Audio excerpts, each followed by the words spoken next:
Okay, good morning. So we're up to Siman Reish Nun Beis Halacha Daled.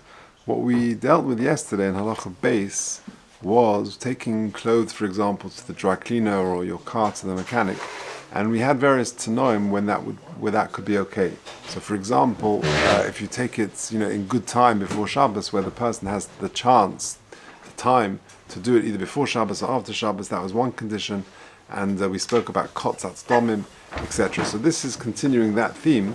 So we're now up to Sif Dalet, and the Mechaber says, Kol shekotzatz, whenever you fix the price with this non-Jewish person, aval pi sheyaseh hin yodi melacha b'Shabbos, even though he goes ahead and does the work on Shabbos, muter liYisrael lilboish hakli b'Shabbos atzmo.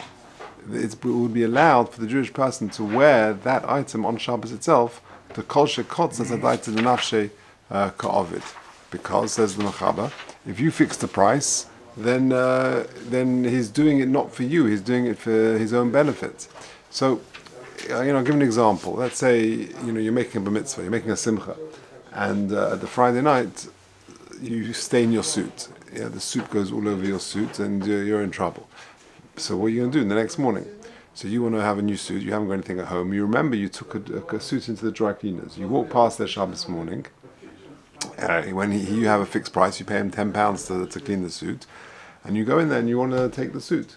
So according to the Mechaber, so far it seems that if because you fix the price, this is not a schir yom or anything like that, you fix the price, then even though he did the work on Shabbos, let's say he did the work on Friday night, or he dry cleaned the first thing Shabbos morning, and you go in there and he's just done the work, it would be okay for you to do it, because at the end of the day, it was a fixed price, and therefore adaited enough sheikah of it. That's the Mechaber. Says the Ramah, v'yesh oisrin eloivshay, kol sheyadu ashen Yehudi gomer b'Shabbos. Says the Ramah, there are others who forbid you wearing this on Shabbos if you know that the Ein Yehudi fixed it and completed the repair on Shabbos itself. And therefore, how long do you have to wait? When can you wear it? V'tzorech lahamdin b'motzei Shabbos b'chdei sheyaseh. You need to wait b'chdei sheyaseh, the time it takes to do that work. It takes half an hour to clean the suit. You've got to wait half an hour after Motzei Shabbos. V'hochi noeg lechatchila, and this is how we are noeg lechatchila. Unless you really do need it on Shabbos, then ef sheyesh lahaka. In our example, for example, if you're not sure exactly when he completed the work, and you can perhaps suggest that he finished it on Erev Shabbos, then mutar b'chol inyan. So long as you can be toile, you can assume that he finished it before Shabbos, then that would be okay. Now, the example I gave you was a bit of an unfair one, because when did we say it's okay if the non-Jewish person sent the item to you? Also, likach kelim beis b'Shabbos v'yontav. But for you to go into his place, his workhouse, his home, or whatever, you can't do that on Shabbos v'yontav. V'chol ze b'kelim she'osa liYisrael. This is dafka for kelim which were made for not either you or a Jewish person. But if he's still making shoes, mutar liYisrael hamakir leilech v'likach mimenu b'Shabbos min l'olam. The Jewish person can go into that shop and take them and wear them because he wasn't making them specifically for a Jewish person.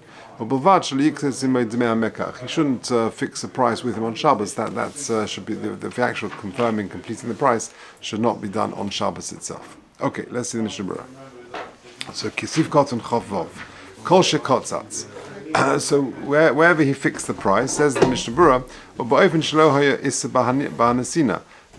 so long as there's no issa in the giving of the money, like we discussed in Sif Beis, all the other details of that. So we said, even though he actually did the melacha on Shabbos itself, says the Mishnah Berurah of Zayin, v'loi domi l'mashem mevur b'simen reish ayin vov Sif Aleph Bago, the ein Yehudi shehidik haneh b'shvil Yisrael. The Mishnah Berurah's got a problem. There, in Reish Ayin Vov, we say that an Ein Yehudi who lights a candle for the benefit of a Jew, even if it was a fixed price, you can't use the benefit of that light. Sorry, have I missed the line? Bishvil Yisrael. Afilim hayadei ksitza also l'shtamish la'ira. The hacha, because in our case, afal gav shah Yisrael nehne b'levishosei b'melech Shabbos. Even though he completed this work on Shabbos and I benefited from it, mikol makom ein Yehudi le'avad b'Shabbos b'shvil hanos Yisrael. He didn't do it for the benefit of Israel. Rak adaiti denafshi l'ma'ala hashlim pulosei. He did it because he's getting £10 for this job, and he just wanted to get on with it so he could get his money. So he did it for himself. Masha enkein hosam, in the case of the ner, had l'kosa b'Shabbos ho'yikadesh yishtamish ba'Yisrael achshov. The reason why the guy switched on the light is for the Israel to benefit, and v'lochein osam, therefore you can't do it. You can't benefit from it. Well, lefi zeh, Gam b'inyanenu im ha'Yisrael omaleinu Yehudi somach l'chashecha. Therefore, if the Israel said to the Jew, the non-Jew, somach l'chashecha, madua le'gomarta melachti, hey, my suit or my car or whatever, why isn't it ready? V'heishiv lo'er sezois l'mancha b'Shabbos. Oh, okay, I'm sorry, I'll do this for you tomorrow. I'll do this on Shabbos. Einachanami da'afilu l'das ha'machaber also l'lavsha b'Shabbos k'may gabineh. Because there he's doing it clearly for the Israel, and therefore that would indeed be a problem. Okay. Then the Ramah said, "V'yesh Eisun." If you know that this work was done for you on Shabbos, or for it was done on Shabbos, even though daita the nafshe, still yesh Eisun. Why? Taimom the osel Yisrael lehonas me'amelacha b'Shabbos b'chol gavnei. Because the Jew cannot get any benefit from work which was done on Shabbos. At the end of the day, true, it was adaita de nafshe, and I'm doing it because the non-Jew was doing it because I'm getting the £10 to clean the suit. But at the end of the day, I'm doing it for the Yisrael who gave me the suit to do it, to clean. So that's one reason. We'll see the other reason in a second. So how long should you wait according to the Ramah? You wait the time it takes to do the malacha. Say it takes 20 minutes to clean the suit. So you wait that amount of time on Motzei Shabbos. So you shouldn't benefit from Meleches Shabbos. Very interesting. If there's a 2-day yontif in Chutz La'aretz, if the guy did the work on the first day of yontif, then you just have to wait for B'chtei Shiyas, and you can already wear it on the second day of Yontif. Why? Monoshach. Because if the first day is really Kodesh and the second day is Chol, then today's Chol, so you just wait B'chtei Shiyas and you're okay. And if the first day is Chol, then B'vadai Mutter, then what the guy did is not a problem. And it doesn't make a difference who it was for. Because he's makel for other people in a case where the money was fixed, the price was fixed. Now, there's an interesting note in 15. Let's take a look. The lekamon, cost of tam noisef. So the reason that the Mechaber gives, the Mishnah Berurah gives here in Chavtes, b'chtei sheyasa, the reason why you wait b'chtei sheyasa is k'dei shelo yehonem melecha Shabbos, so that the Yisrael shouldn't benefit from melecha Shabbos. So he says in 15, the lekamon in the Hagdom it says Tov Kuf Tesvov. Cost of tam noisef shelo yoim everyone okay? Shelo yoim lechatchila lenachri lasis lemelacha. That you shouldn't tell the nachri to do the melacha on directly. So we've got two different reasons here. One reason is shelo yehonem melecha Shabbos, that you shouldn't get benefit from melacha done on Shabbos. And the reason number two, he says, the Mishnah Berurah says further on, is shelo yoim lechatchila lenachri lasis lemelacha. You can't lechatchila tell the nachri to do work. V'hanafkin, what's the nafkin between these two reasons? V'hanafkin ben atamim kos of sham, haim osel la'acheirim lihonas b'melacha. Can another person benefit? She'im ho'isu mishum chashash shemeyom l'nachri lasis kein pa'macheres. If the chashash is, then maybe on another occasion you'll tell the nachri to go do the work. Ein lachush sheyom kein b'shvil she'yan acherim. We're worried that you'll tell him to do the work for you, but we're not worried that you'll tell him to do the work for other people. Shari ein adam chaytev leilei. You're not going to be chaytev without you getting benefits. We're not worried about that. Ach lefi hatam shelo yehonem melecha Shabbos. If the reason is that you shouldn't get benefit from melacha done on Shabbos, also gam lacherim lehonas. So that would be enough kamina. And then he brings another enough kamina as well. Okay, let's leave it there. Fine, let's carry on. Sif kotzen lamet. Ve'im yesh lit place. So if the Ramah said an important caveat that if we can assume that the work was completed on Erev Shabbos, then we said mutter b'chol inyan. Says the Mishnah Berurah, Sif kotzen lamed, yesh matirin b'chol inyan, because there are those who stam their matzeh. V'im hoya haminel mesukin b'erev Shabbos. Now, very interesting. If the shoe was completed on Erev Shabbos, you get a pair of shoes made for you, and it was completed on Erev Shabbos. Rak shetiknu ve'echliku b'Shabbos. So let's say Shabbos came in at 7 o'clock in the evening, and the actual shoe was completed before then. But all he needed to do, but he just needed to polish it and to shine it, to smooth it over, and that he did on Shabbos. So how do you look at that situation where the actual asiyas haminalayim, the actual making of the shoes was completed before Shabbos, but the smoothing over and the finishing off was done on Shabbos. So let's see. So something very interesting. That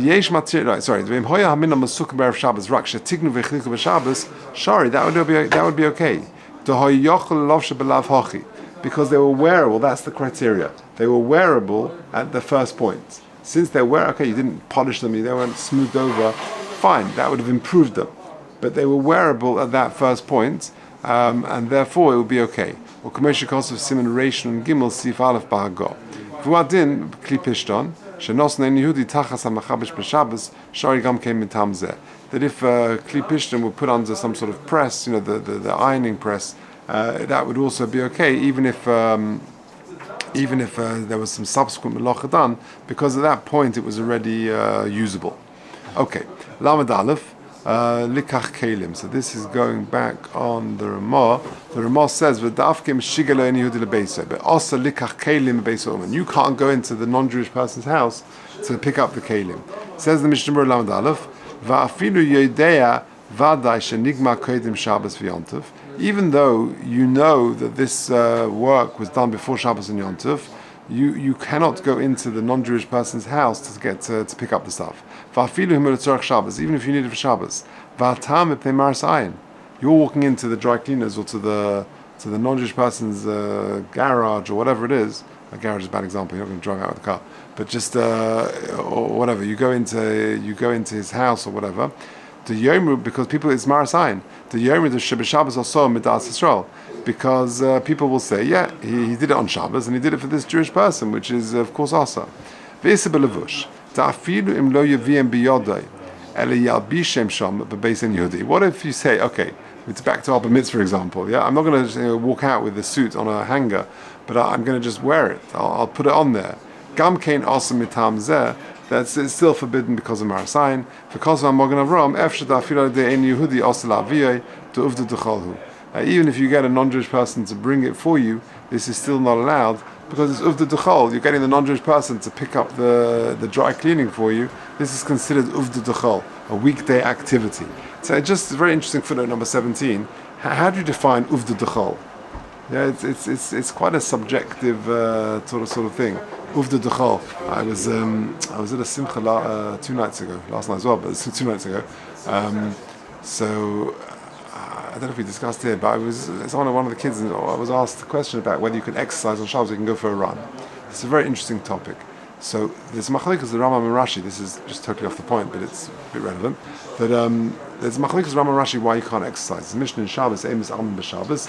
Rashi says Eimus Alman means shifshuf b'koyach, like a strong massage. That's what it means. The Rambam says it's liageya and to produce sweat and things like that. So it's an exercise as we know it, and therefore you can't can't go for a workout and do all these things on Shabbos. However, there is and by the way, the Rashi says.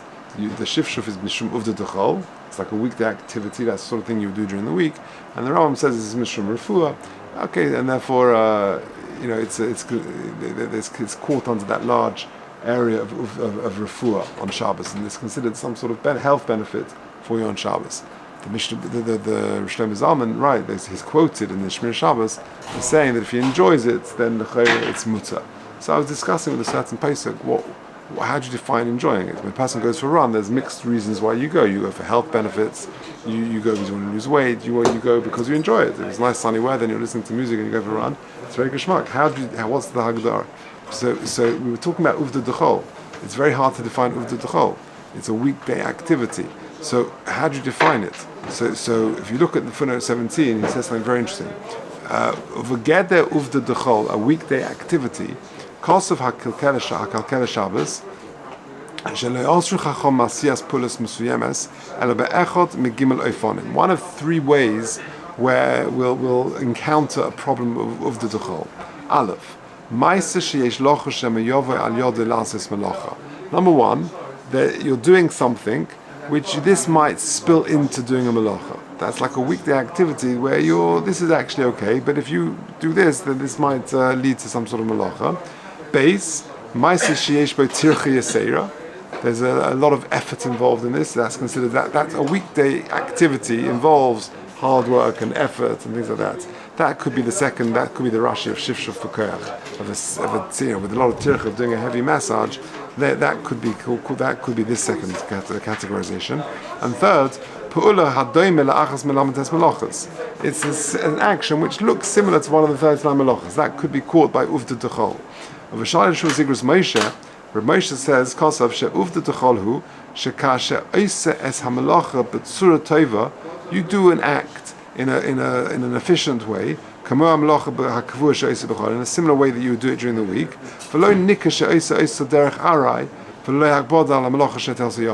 And it's not so apparent that you're doing it in a quicker way or an occasional way without the outcome being so perfect. So the point is they're grappling with how do you define uvda dechol, but there's some interesting definitions over here. Okay, let's carry on. Let's just finish off the sif. So the Ramah says you can't go into the non-Jewish person's house to pick up the item that was prepared for you on Shabbos, that was fixed for you on Shabbos.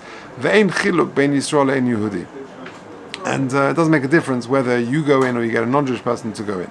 Avl ein Yehudi sha'iseh. So Lamed Gimel. This is going on the Ramah, which says Avl ein Yehudi. Yeah, that's right. It's going on the case of the Minalayim, that the shoes. That if an ein Yehudi makes shoes, then, and it's not stam for Yisrael. He's just he's got like a production line. He's making shoes, and you want to go in there and pick up the shoes, then that would be okay, so long as you don't you're not kotzitz, you don't fix the price with him there and then. So that would be okay. Says the Mishnah Lamed Gimel, the hod adaita nafshe of b'Shabbos, because when the guy was working making these shoes, he was doing it clearly for himself. Va'issa haba mebeisa uman svilei l'ramod lo shaykh b'zeh. The issa of taking things from the house of the worker, the Ramah is not worried about that. Even though the Yisrael is going into the Einu Yehudi's workshop, because everyone knows that's what this fellow does. He just makes production line of shoes, and therefore he's not doing it for the Yisrael. And therefore, because everyone knows that I didn't instruct him to do it, that's what this fellow does. He just makes shoes. They argue, that it's wrong for Yisrael to go in there and just pick up some shoes or something from the house of the Yisrael, of the Ein Yehudi. But if he brought them to the Jew's house, then that would be okay. If it's the majority of non-Jewish people in town, then Mistoma, when he made them, it was for the non-Jewish person, not for the Jewish person.